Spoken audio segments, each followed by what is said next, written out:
welcome to the channel. This is Yuglo Fashion. So today, this is what we are learning: a Cowl BuBu gown. Can you see the side? The Cowl BuBu gown, and it is mixed with sequins. It's very explanatory. You will enjoy the tutorial. So if you benefit anything from this tutorial, please give it a thumbs up, like and share my video, and please remember to subscribe if you haven't subscribed. Thank you, everyone. Today we'll be learning how to make a cowl gown kaftan, or you can call it cowl gown, either way around. And I'll be using this Angara fabric, and also I'll be mixing it up with this sequence and the doll face. So now the measurement I'll be using for this is I need the shoulder circumference from the shoulder to the sleeve, because it's put together sleeve, and that is 18 inches from the midpoint of the neckline down to not really the elbow but close to the elbow line here. That's 18 inches. Then the length of the sleeve from the middle of the neckline to this point is 26 inches, and also the length of the cowl, where the cowl is going to start from, is 32. That's from shoulder to 32 inches, while the length of the gown is 59.5 inches. Now I've folded my fabric into two. I'm cutting the front bodies first. I can cut the two together because I'm still going to use the same method for the two. But first, for the sake of this tutorial, I'll first cut the front bodies. So the length of the kaftan, or we can call it gown, is 59 inches, 59.5 inches. Then for my folding or hem, I'm going to use 1 inch.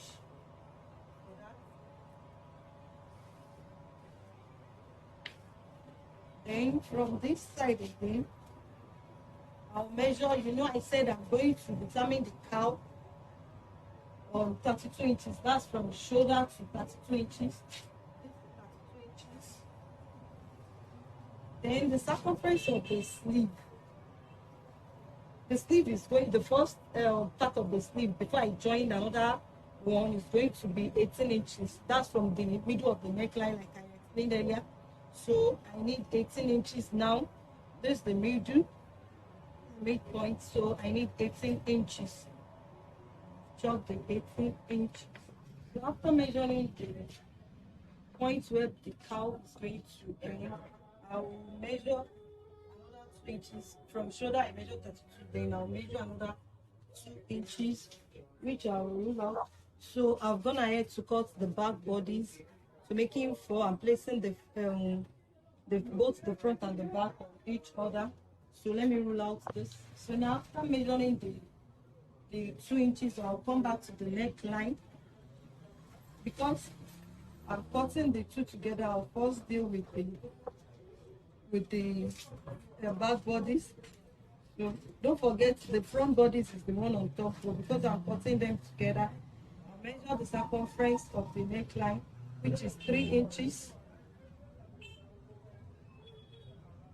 by 1. That's the measurement I'm using for the back bodies. Now I'll cut the two together. That's 3 inches by 1.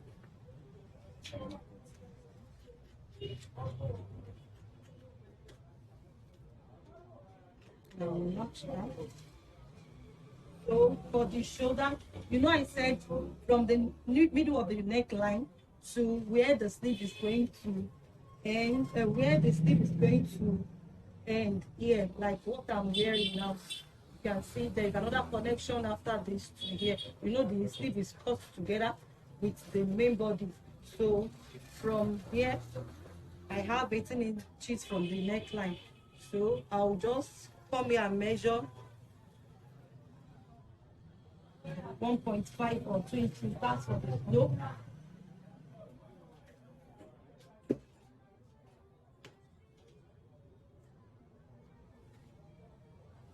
Then I'll connect it back to the neckline. Let me cut.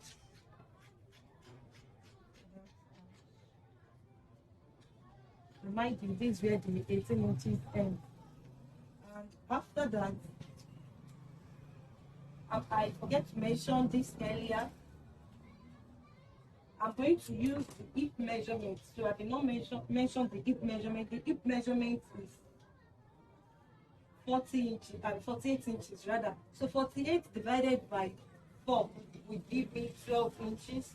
So I'll measure the 12 inches of 32 inches I got measure. So that's 12. Then I will add 2 inches. You can add 1, you can add 2 inches for ease, so that if your client is wearing it, at least there will be access for the laps to move up and down. So then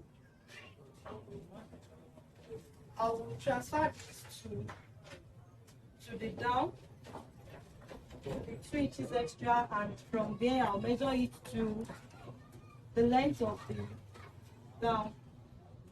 That's the 14 inches I'm measuring. I'll measure it to the length of the gown. Then this point I'm going to just bend it. See the way I'm doing it. Then I will now connect it back to here.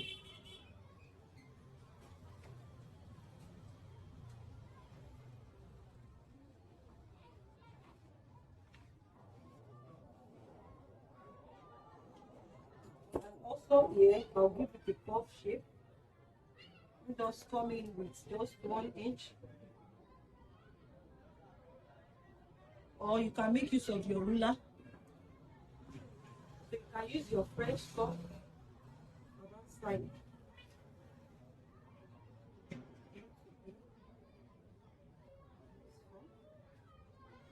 I'll cut everything out. So after cutting them out, I will separate the back bodies from the front bodies, then work on the front bodies. So for the neckline of the front, I'll just come down. You know, I cut both necklines together. So now I'll just come down with 5 inches of the neckline. Then I'll connect it back to the 3 inches.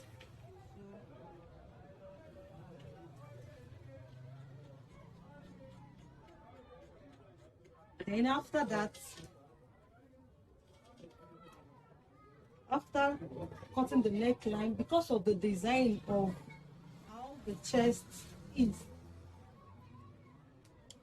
I'll place my table back on my table on the shoulder, and I'll measure so for the neckline, I made a mistake. I shouldn't have cut the neckline before doing this part. So that's why I'm trying to use my table line for the neckline. So from there, the circumference of the shoulder is 17 inches. That's 8.5. So I chop that.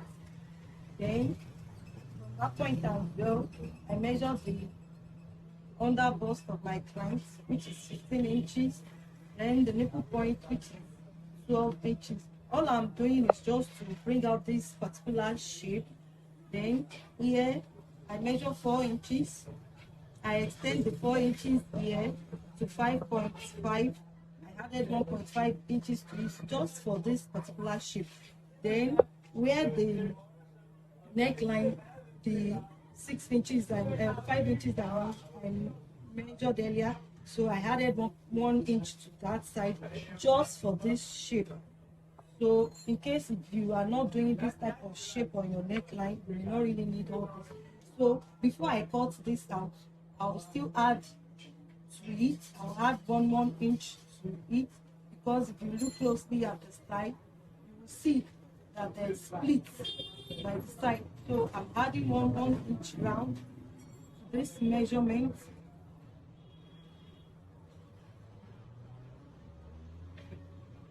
Then I'll connect the 1 inch allowance I added. So the reason for this, let me first cut the 1 inch allowance out.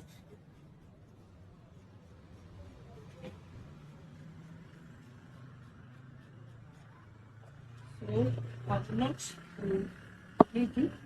So the reason for this 1 inch now, if I'm going to cut the sequence I'll be using for this, for the design of the neckline, I'm going to remove the 1 inch I added.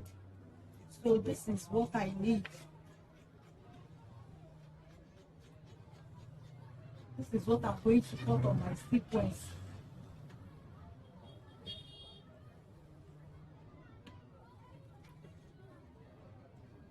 So now I'm going to cut this out on my sequence.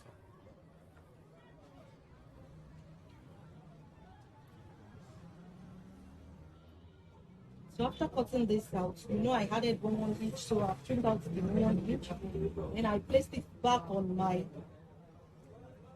doll face fabric. I used it to cut the doll face out, the same measurement. I did not add any allowance to it. I did likewise for the sequence because I'm going to use this doll face to line the sequence. I'm going to use the doll face to line the sequence. So, and I'm going to pleat this. I'm going to pleat this. I'll pleat this on this. But when I noticed that the 1 inch I removed is just too small. So I removed another 1 inch from it just to widen this particular body so that we have enough pleats. We have enough pleats to do there. So please, if you are cutting yours, remove 2 inches, not 1 inch like I did.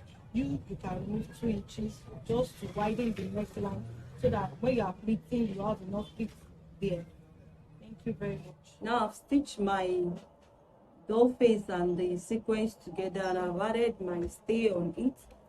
So I'm going to turn it with the same fabric that I cut out earlier. I'll just turn the neckline.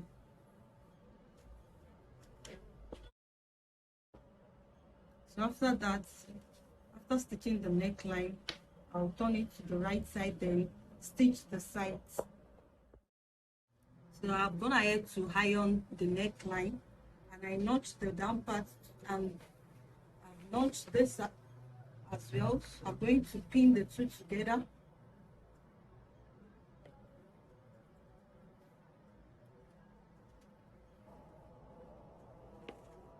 Here as well.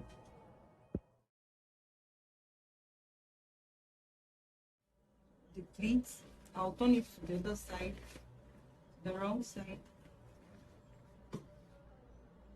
Then I want to stitch my interface on it, the lining. So I'll just pin the middle. Then I'll pleat this like the way I did for the right side. I'll just pleat it round.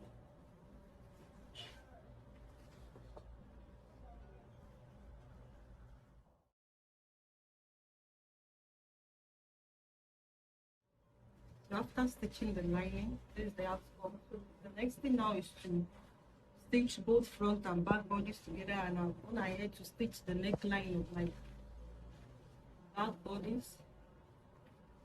I've stitched the neckline, so I'm just going to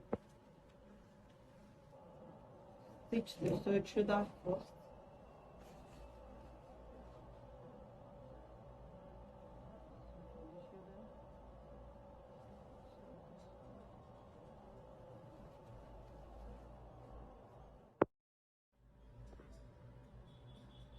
Now I've stitched the shoulder together. So the next thing now is just to hold the sides. So before I stitch the sides, I noticed that the back side is longer than the front side, and it's as a result of the pleats that I made there. So I had to trim that out, which made the fabric shorter. So in case if you are doing yours, you don't have to repeat my own mistake. First add inches to the front bodies. So instead of shaping this side, you can just leave it straight. So I think that's where the error comes from. And the allowance I removed, I subtracted 2 inches before I pleat back the sequence. So that's why the front is shorter than the back. And this, where the back, so if you are cutting yours, just ensure that the front is a bit longer, bigger than the back, so you won't have any shortage. So I'll take this back to my machine and stitch. For stitching the side, I left 9 inches right after the shoulder measurement. So I left 9 inches. I later joined the side. The 9 inches, the circumference I used for this sequence, the bicep measurement was what I used. You can see there is small gather there. So because the 9 inches I left is bigger than the circumference of the bicep, so the small allowance that remains, I had to pleat it. That's why we have this like puff shape there. And this particular side, I use the measurement of where the sleeve is going to end. Then I open one side down. That's because I want my client to have access to lift her leg. I don't want it too tight down. That was why I opened one side. So if you benefit anything from this tutorial, please give it a thumbs up, share, and like my video.